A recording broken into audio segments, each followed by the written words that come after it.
Chris Duffin at the Kabuki Strength Lab, and I'm sitting down with Zack McCarley, and really excited for today's discussion, and also to introduce Zack to the Kabuki Strength team. He's going to be contributing to our new website, kabukistrength.com. But Zack has a tremendous amount of, athletic background in general, but his focus has been on Strongman the last few years, and he has won national championship 6 times. 6 times. Multiple different weight classes. World champion in the 90-kilo class. He was also an All-American wrestler in college, NCAA. So great to have him on board and talk about some of this stuff. So Zack is also, you guys can probably guess why I like him a lot, because a lot of very similar themes, ex-wrestler. He's also kind of an intelligent guy, been going to school. You just finished up your degree, right? Yeah, I just finished my master's in chemistry. So. Excellent. So that kind of starts off the discussion. I mean, I often get the question, like when I was, really busy with the corporate exec world and the gym and training, and how do you fit it together? How do you prioritize? Because you've been competing while you've been going to school. Yeah. So how did you fit all that together? Because you're competing at a pretty high level. Yeah. I feel like one of the biggest keys to balancing that is realizing that you have to focus on something 100%. You have to bring that laser beam type focus. You have to, when you're studying, you're studying. When you're training, you're training. When you're in class, you are in class. And you can't do anything half-assed. You have to do it all the way. So I feel like a lot of people worry about being able to balance different things, but really it's just it's bringing all of your attention, all of your focus to each individual task and scheduling tasks appropriately. So I know, I only have to train, for a couple hours, this many days a week. During that time, that's what I'm doing. And then when I'm not doing that, I'm not worrying about it either. Right. So many people get this paralysis by analysis. Oh, how do I do it? Just do it, Yeah. And that's what people neglect most of the time. So, not to oversimplify it, but how do you do it? Just do it. Well, it's almost like you left no room for nothing else, right? Yeah, because no, it's true. I remember when I was going to school, some of the people that struggled the most were taking 12 credits and, doing a little work and a lot of play and and it would just be overwhelming for them. Oh, now I've got to do this homework. I've got to study for a test. And trying to fit, it's like it was last minute, it was late, it was half-assed, and they were really struggling. Where you take somebody that was max to the max and working, they were really successful. Yeah. Because that's all they did. And they knew every moment had to count, just like you're saying. You weren't in the gym, playing on Facebook and, at the same time that you were supposed to be getting training, right? Yeah. So it's sometimes it's, it's the age-old adage that if you want something done, ask somebody that's busy. Well, it forces you to value your time. It forces you to respect your own time. You don't have a lot of time for all these different, silly things like, oh, I'm gonna binge on Vikings. Like me personally, I love that show, but I'm not I'm not watching it over and over again. I'm not doing this or that. I have a very structured lifestyle, and another thing that plays into that is really stimulating these different parts of your personality. So for me, when I was going to school and I was training, that intense training was wearing me out physically. But when I was worn out physically, my body could say, okay, time to study or, write this paper or work on the thesis or whatever I was doing at the time. And then it would be academics, and then it would be training, and then it would be academics. And being able to go back and forth, one really fed the other in a sense. So it's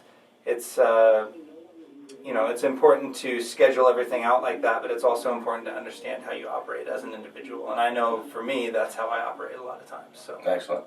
Do you feel that you left anything out of your life during that time period, or that you were making sacrifices and things you got to catch up on now, or?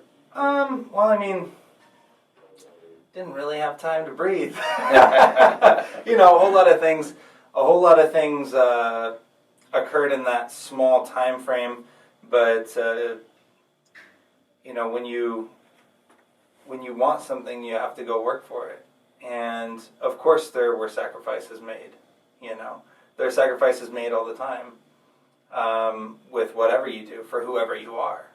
So, yes, there were sacrifices, but, you know, there's sacrifices in everything you do. I think if you're going to achieve anything, there's going to be sacrifices that you've got to make. And it's a matter of picking and choosing. That's how you prioritize. Mm-hmm. And, yeah, because you don't accomplish grand things being the be-all and, you know, to everybody and everything. Mm-hmm. It's just a simple fact. But, you know, where are you sitting right now? I mean, you just graduated college with a master's in chemistry.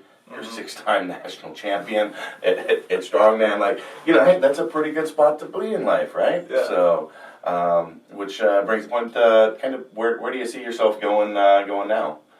What are your priorities, and what are you going to be focused on?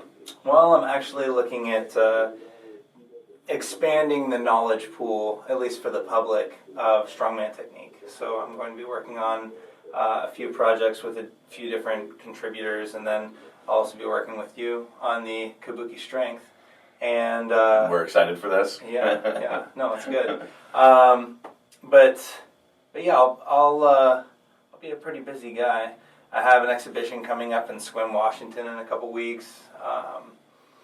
You know, I'm going to be looking for a job in the chemistry field as well, so I'll I'll be back to that. Yeah. That you know, that balancing act of mental and physical, and you know, I'll have several different things going. But well, I'm excited for those projects and your collaboration with us, because you know, I've got a high level of you know, respect for you, because you approach it very much like I do, just being very technical with your movement, your efficiency, and I think you've got a lot to contribute in that manner. I mean, there's definitely a point to, like, get in and train and just be stronger. Mm-hmm. But if you really need a coach that's going to make you better, you need somebody that can actually provide that level of, you know, technical piece to help you get better beyond that. You know, you've got to, you know, you got to get in the gym, you got to get on the field, you got to do whatever, you've got to train, and you got to work your ass off. Mm-hmm. But to reach certain points, you've also got to step it a little bit higher. You know, you've got to find where you're weak at, what your opportunities are, and get better. And I think that's where you come in. You know, because you know, watching Strongman, try not to diss on you a little bit. You're not the strongest guy out there. No, it's true. It's true, and I'll admit that as well. It's not the strongest guy that wins the strongman contest. You know, oftentimes it's the most technical. It's the most quick on their feet. You know, there's a lot of things that go into it, and so there have to be a lot of different focuses in the training. And something I like to refer back to, kind of my mantra is, you know, it's good to train hard, but make sure you train smart. So training smart is knowing when to train hard. And it's even harder than training hard, because sometimes you have to back off and you have to know when not to train hard, which is something a lot of people don't understand. Oh, yeah. You know, so... Yeah, it takes a level, and I mean, and probably your wrestling background has definitely helped you as well. Mm-hmm. You know, being an athlete for a very long period of time. But, yeah, that it takes a long time for people to learn that. And like with our training, barbell training, it's a lot easier than strongman, because we attach something to the bar, and it tells us how fast we're moving and whether we're prepared or not. That works great with, like, all our virtual clients and stuff like that as well, because we can give them the parameters and say, these are the numbers, this is what we want you to train within, and that auto-regulates whether you're ready or not, or prepared or not, and can, you know, make that gap of, oh, you haven't been training for 15 years, you know, you can make these calls. You can make these calls, but yeah, that's definitely an important part. You got any tips for, you know, people on, you know, like how to approach that, like when you're dealing with strongman type training, you know, like how do you know when it's time to back off or time to push it hard? Well, that is an incredibly complicated question that merits an incredibly complicated answer. But, you know, people get diminishing returns when they start to when they start to overtrain. I always try to, when I work with an individual or I'm doing my own programming, I try to stay on the side of undertraining, actually, because there's that, optimal zone. You got to train optimally. Well, if you go a little bit over that, then you expose yourself to the risk of injuries that are going to knock you way back. So I intentionally try to train a little bit under that. Also know that you can't feel a lot of the wear and tear that's going on in your body. I'll mention one event in particular, yoke. The yoke carry. A lot of people like to train that weekly. Me, I'm a train this thing once every 2 weeks kind of guy. Like, I think the yoke is incredibly destructive. But it is a discipline in strongman. It's something that needs to be trained. It's something that you have to get used to. But it doesn't mean you have to put yourself at this really high risk all the time. So just be patient, learn your body, realize that you won't necessarily feel all of the wear and tear that's going on, and be smart. Mm-hmm. It's easy to train hard. It's harder to train smart. So train smart. Excellent. I'm going to do a short break in here. Alright. Whoa. Come at me, bro!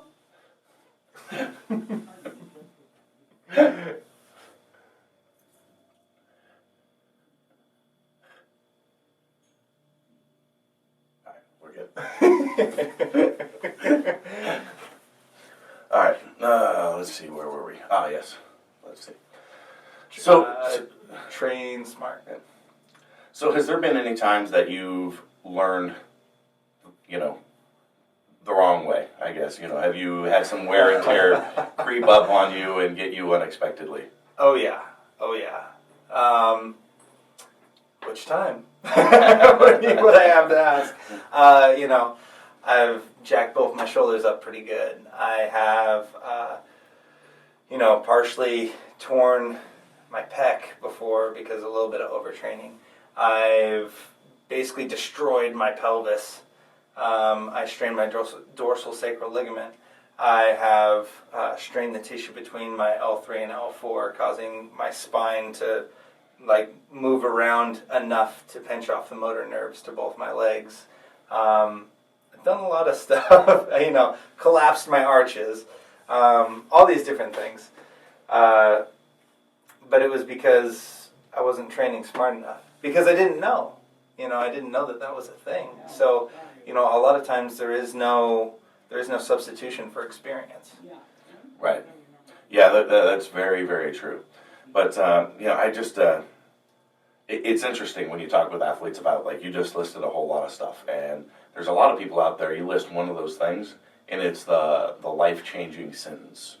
It's like, oh, I stretched the ligaments in my back, and I'm done for life. I got to live in pain. I got to, whatever. Where every one of these, you're still here, and if I didn't ask you, I probably never would have known about it because it's not like you're sitting here complaining. We were just out swinging the shoulder rock and doing some work, and so it's stuff that you've got to learn to how do you not move through it, right? But how do you overcome it? And I'm sure you've got that same sort of mentality, right? Yeah. Well, I don't know. Maybe that comes from the wrestling background, right? It's like, in wrestling, it's like, oh, broke a finger, tape it up, or, oh, wrestle or die, and that's a little bit of the mentality that I brought to Strongman for a long time. I was like, I'm going to carry this Husafeld stone until I puke, I pass out, or I die, or I win. So I win. But bringing that mentality can harbor success, but it can also lead to a lot of injury. Yeah, knowing I think there's a balance. I mean, I think we need to transition that attitude from work through pain, recognizing the types of pains and what's good and what's just a signal that we can move through, and then how do we, and then when something does happen, have that mentality to fix it and go through it. Because we were talking about this with wrestling earlier, and I'm saying, get thrown, hyperextend my elbow, break some fingers, and it's just like, okay, we're just gonna tape that shit up and move on. Yep. And I remember at the end of one season, like one of my worst fears was when I would walk out on the mat and you would shake hands to begin with, because my hand was so jacked up that I had my hand taped so that when they shook my hand, it didn't take me to my knees in pain. Yeah. And that's why, it's just like, yeah, I'm dealing with that. And I'm certain some of my elbow trauma today is actually from the, because I was just like, you're not throwing me. Yeah, Stop that shit. Post that shit. Oh, there, my elbow's going the wrong way. Look at that. Yeah. That can't be good. Yeah. And it's just like, oh yeah, just move on. And yeah, I mean, I've got trauma from, we were talking about moving on to college wrestling, which I didn't because I had a full-time academic scholarship, and you're a smart guy as well as a strong guy. But I was looking at all the the other schools that I had offers to go to, and I'm like, I beat that guy, I beat that guy, I beat that guy.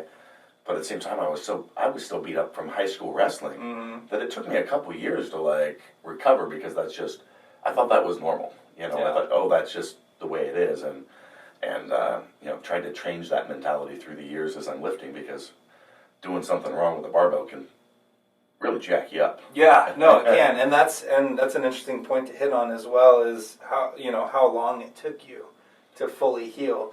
I mean, I've had injuries that are still nagging today that occurred years ago, and then I've also had injuries that took what I would say about 2.5 years to completely heal, where I could go back to certain exercises. A lot of people underestimate the time that it takes to heal. Yeah. So patience is a huge key. Patience, but also having a plan and working it. I mean, it took me so long back then because I didn't know what to do, and I didn't research. I didn't do. No, and I can. So it was just like, oh, I'm just not gonna be active, and it took a long time. And now I can do something major that's similar, and I'll be back up and running in like weeks. It's just crazy, and it's like, oh.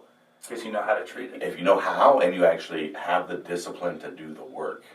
And I think that's where a lot of people go wrong with rehab and stuff, is realizing, like, you've got to be working it, like, every day, multiple times a day, like, sometimes, depending on what it is. And you can make tremendous progress. But you got to, like, do it. Like, movement is a healer. But you've got to move and move right and do the plan. So it's unfortunate that, so many people, especially general population, like, though, because you hear them talk, and they'll tell you about it, and it's like, oh, my MRI says this, my doctor says this, and there's no, basically, you can hear it in the conversation, there's no empowerment from them that they can own it and fix it and drive it, right? And it's like, this is what it is, and they can tell you stories about all the pain symptoms that reinforce that, and I'm like, I can sit down and talk with you or a whole lot of other elite athletes, and they don't. The singular difference is the attitude. It's not like, oh, we have this magic surgeon and the special pill and whatever it is. It's like, it's attitude. That's the singular difference. So. Yeah, no, there is, there certainly is a correlation between, ability to heal and outlook on healing, and outlook on your future. It may not be the causation from, of that healing, but there certainly is a tie. You have to have that positive mentality, and maybe that's what influences seeking individuals who know exactly how to heal. Oh yeah. I believe that's very likely what it is. I would agree. Saying, I'm going to heal. Now the question is, how do I heal? Yep. Instead of, I can't do it, I'm broken. I'm done. Very much. That's exactly it. And having goals on the outside of it. It's like, oh, not only am I not going to, I'm going to figure out how to do it. I've got a competition coming next August, and I'm going to perform at this level. That's the attitude that you've got to have. So, and I'm sure you've had that same, you've listed a number of injuries, and you've kept competing and at a very high level. So. Are you still going to be competing kind of moving forward, or are you figuring that out still? Kind of figuring that out. I've heard whispers of another 90-kilo world championships this year, potentially being in the U.S. I've also heard it may be in Ireland. I'm not sure, but I have heard that the qualifier will be in Indiana. And I'm like, you're not gonna give like the champ a just automatic invite to the finals? Like, come on. So we'll see. You would think that would. You'd think that would be the case when you go and win 7 out of 8 events, and in the event that you didn't win, you took second in out of a field of 28 guys. I mean, you'd think it'd be the case, but yep. It's it is what it is.